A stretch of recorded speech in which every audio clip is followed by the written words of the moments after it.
مرحبا بكم مشاهدينا في كل مكان. نشرة الأخبار نقدمها لكم من تلفزيون دولة إريتريا، نستهلها كالعادة بأهم وأبرز العناوين. هزة أرضية بقوة 5.6 درجة على مقياس ميختر تضرب البلاد.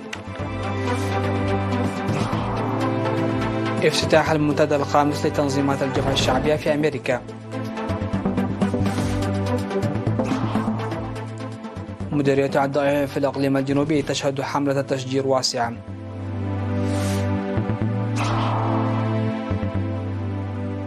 روسيا تطلق مناورات حربية في بحر البلطيق.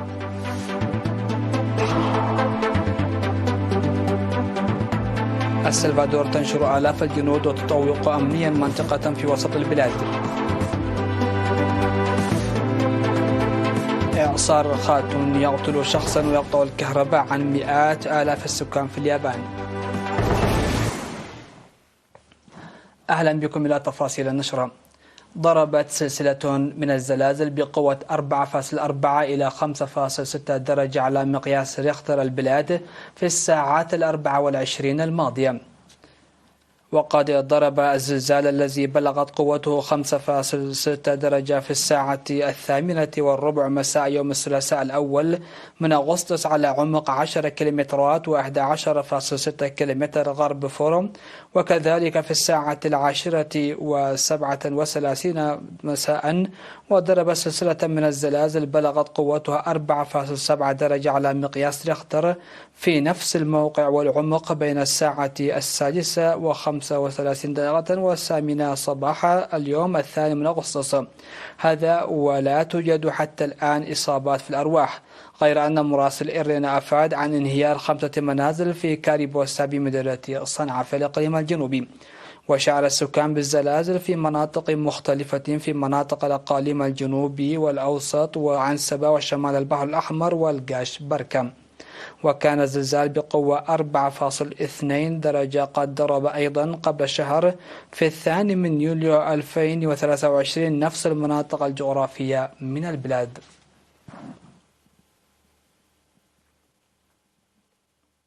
افتتح في الأول من أغسطس في مدينة سياتل المنتدى الخامس لتنظيمات الجبهة الشعبية الناشطة تحت إشراف اللجنة الوطنية للإريتريين الأمريكيين تحت الشعار توارث الأجيال من أجل مستقبل أكثر إشراقا. ويشارك في المؤتمر أكثر من 500 ممثل من جميع المنظمات والجمعيات، بالإضافة إلى أمريكيين من أصدقاء إريتريا يتقدمهم حكام أقاليم عنسبة السفير عبد الله موسى، والقاش بركة السفير محمود علي حروي، وشمال البحر الأحمر السيدة أسمرة أبرهام. في كلمته الافتتاحية قال القائم بأعمال السفارة الإريترية في الولايات المتحدة الأمريكية السيد برهان جبرهيوت أن إريتريا تصدت لقرون العدائيات الغربية وتتجه نحو التنمية بما يضمن استقلالها ووجودها في ظل السلام والاستقرار. وأثبتت عزمها لتحقيق العدالة الاجتماعية، وأعرب عن أمله في أن يقوم المشاركون في المؤتمر بتقييم العمل المنجز في العام الماضي بجدية ووضع الخطط التي تليق بالمرحلة القادمة. وأوضح حاكم إقليم القاش بركة السفير محمود علي حروي ممثلا للوفد العالي للحكومة والجبهة أهمية المرحلة التي دخلتها البلاد والتي تحوي الفرص الكبيرة والتحديات، مناديا المنتدى القيام بالتقييم الجاد والخروج ببرامج تطبيقية تضاهي المرحلة.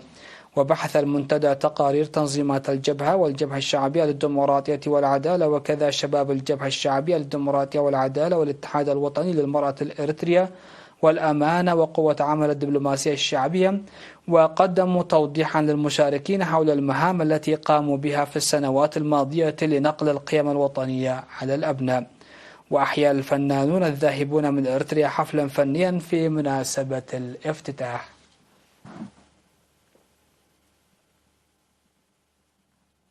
قام السكان وأفراد قوات الدفاع بشتل أكثر من 100,000 شجرة في مديرية الضغيح الإقليم الجنوبي في الفترة من 23 من يوليو وحتى 1 من أغسطس الحالي.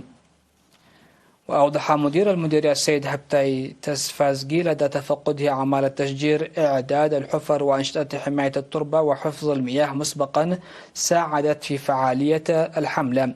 وأكد أعضاء قوات الدفاع على الاستعداد الدائم لتغيير الأراضي المجدبة إلى أراضي خضراء. وأشاد مسؤول نقطة ضاحية إسجيلا مونغولوزولا في مكتب وزارة الزراعة في مديرية عدايح سيد شفاع عبد الله بتعاون السكان مع أفراد قوات الدفاع.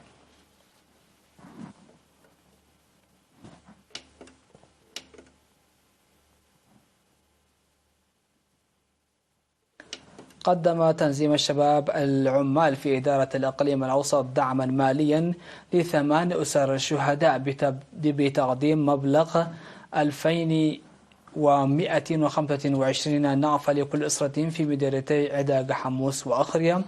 وأوضح مسؤول التنظيم السيد مدهاني زرو أن البرنامج أطلق بموجب التفاهم الذي جرى مع ممثلي جميع الأقسام والمديريات في شهر يونيو الماضي. وقد تم جمع مبلغ 17,000 نعفة بتحصيل 20 نعفة من كل عضو شهريا. وقال المدير العام لإدارة الإقليم الأوسط السيد زرئي التولد برهان إن مبادرة الشباب العمال تعتبر مثالا يحتذى بها. في غضون ذلك تعهد أعضاء المكتب المركزي للاتحاد الوطني للشباب والطلبة تقديم 500 نعفة لكل من 30 أسرة شهيد شهريا لمدة عام. على الصعيد نفسه تبرع الإريتريون المقيمون في فرنسا بمبلغ 5719 يورو لإعالة أسر الشهداء.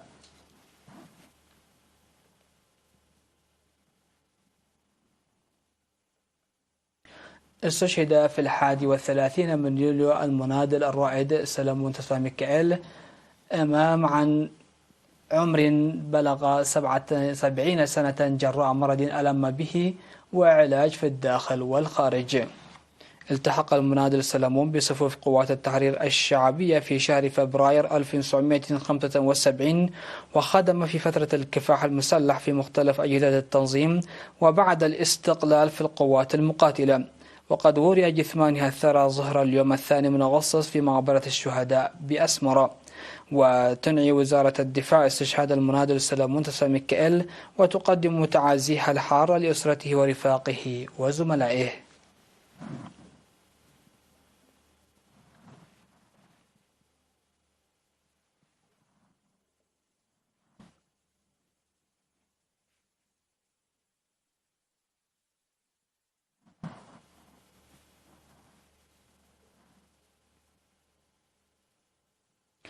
مشاهدينا فاصل قصير من ثم نعود لمتابعة الأنباء على الصعيد العالمي.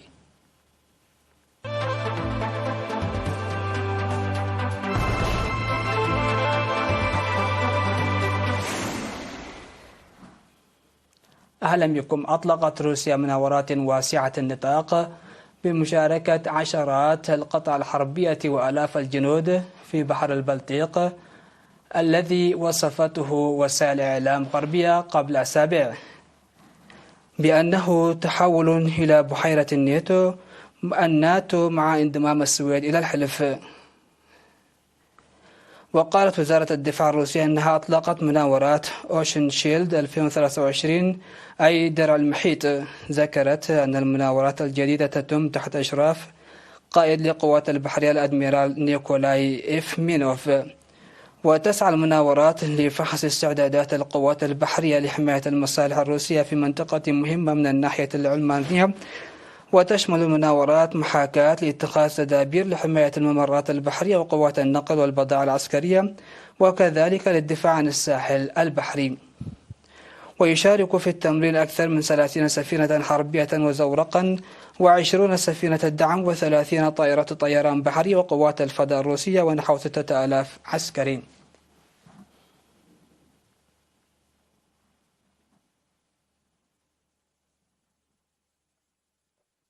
في إطار الحرب المستمرة التي يشنها الرئيس السلفادوري نجيب بوكيلي على العصابات في البلاد حاصر الجنود والشرطة منطقة كاباناس المركزية بأكملها. وتحاول سلطات الدولة الأمريكية الوسطى الفقيرة والتي ينظر لها على أنها واحدة من أخطر البلدان في العالم من خلال هذه الخطوة منع أعضاء العصابات من المغادرة والتجول وكسر سلاسل التوريد الخاصة بهم. ومنذ مارس 2022 عندما أعلن بوكيل حالة الطوارئ في البلاد إثر ارتفاع نسبة جرائم القتل المرتبطة بنشاط العصابات، ألقي القبض على أكثر من 70,000 شخص.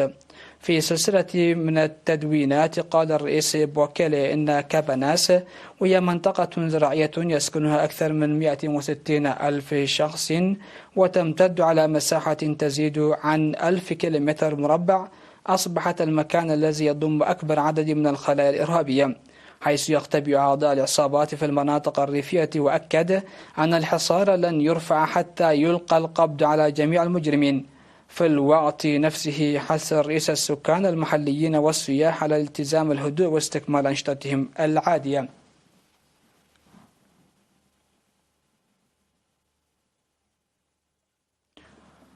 ذكرت تقارير إعلامية أن شخصا لقي حتفه فيما انقطعت الكهرباء عن مئات آلاف السكان في جنوب اليابان لدى اضطراب إعصار مصحوب برياح عاتية وأمطار غزيرة. وألقيت مئات الرحلات إلى أوكيناوا وغيرها من الجزر في المنطقة، حيث علق آلاف السياح الذين كانوا يقضون إجازاتهم في المنتجعات الاستوائية المطلة على البحر. وصاحبت الإعصار خاتون الذي وصفته هيئة الإرصاد اليابانية بأنه قوي جدا، رياح بلغت سرعتها 180 كيلومتر في الساعة. وذكرت الوكالة أن 11 شخصا في أوكيناوا أصيبوا بجروح طفيفة. وحذرت وكالة الأرصاد اليابانية من فيضانات وانزلاقات للتربة في أجزاء من جزيرة أوكيناوا.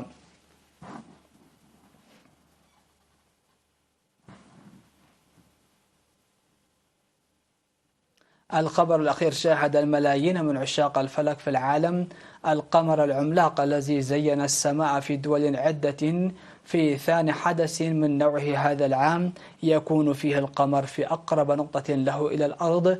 ومع اكتمال الشهر ظهر القمر على مسافة 357.3 ألف كيلومتر من مركز الأرض، فبدأ أضخم وأكبر إضاءة إذ يبدو أكبر بنحو 14% وأكثر سطوعا بنسبة 30% مقارنة بحجمه عندما يكون عند أبعد نقطة. ونظرا لأن تأثير أقرب قمر عملاق سيكون صغيرا، فلن يؤثر في توازن طاقة كوكبنا الداخلية، لأن المد والجزر يحدثان يوميا، لذلك لا يتوقع حدوث زيادة في النشاط الجيولوجي أو حدوث حالات طقس غير اعتيادية. والسوبر مون الذي يظهر هنا يعد واحدا من 4 أقمار عمالقة ستضيء السماء هذا العام وفقا لتقويم المزارع القديم.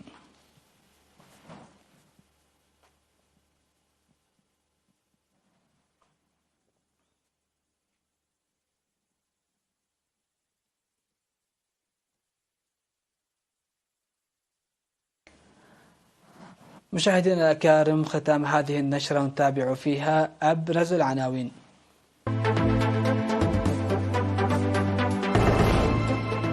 هزة أرضية بقوة 5.6 درجة على مقياس ريختر تضرب البلاد.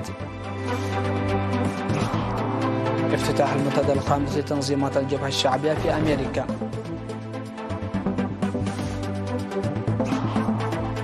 مديرية الضائع في الإقليم الجنوبي تشهد حملة تشجير واسعة.